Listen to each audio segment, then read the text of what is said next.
আসসালামু আলাইকুম রহমতুল্লাহ। আসলে অনেকেই আমাদের থেকে জানতে চায় যে আমাদের খামারে কী পরিমাণ দানাদার খাবারের প্রয়োজন হয়। যেহেতু আমাদের এখানে ঘাসের পরিমাণ মোটামুটি ভালোই পাওয়া যায় এখন, তাও দানাদার খাবারের পরিমাণ আমরা কমাতে পারি না। খামারে যেহেতু সবগুলোই আমাদের দুধের গরু, তাই দানাদার খাবার কমানোর বা মিস্ক দেওয়ার প্রশ্নই ওঠে না আসলে। আমরা আমাদের এই ভাইয়ের দোকান থেকে সবসময় খাবার কিনে থাকি। যাবতীয় সার, কীটনাশক, গরুর খাদ্য সবগুলোর জন্য বিশ্বস্ত দোকান হচ্ছে ভাইদের।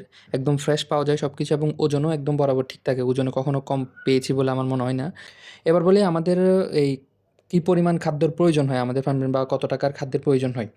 এই যে আমরা খাবার বা এখন নিয়ে যাচ্ছি সেটা হচ্ছে আমাদের ৭ থেকে ৮ দিনের খাবার। আমাদের ফার্মের জন্য ৭ থেকে ৮ দিনের খাবার।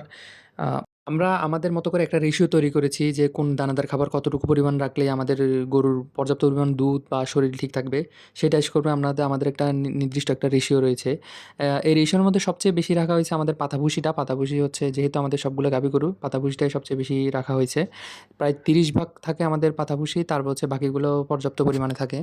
আমরা আমাদের খামারে এই জায়গাটা শুধুমাত্র খাবার রাখার জন্য করে রাখছি। লেয়ার আকারে আমরা খাবারগুলো রাখি এবং যখন খাবার সময় হয় তখন এরকম করে কেটে, কেটে এখান থেকে খাবার যাতে দানাদার খাবারগুলো প্রত্যেকটা খাবার যেন পর্যাপ্ত পরিমাণে একসাথে মিক্সিংয়ের মধ্যে যায়। এই যে আমাদের এখানে প্রায় ৫০০ কেজি খাবারের মূল্য আমাদের হিসাব মতে প্রায় ২০,০০০ টাকার কাছাকাছি। এখন আপনারাই হিসাব করতে পারেন পার কেজি দানাদার খাবারের মূল্য কত টাকা পড়ছে।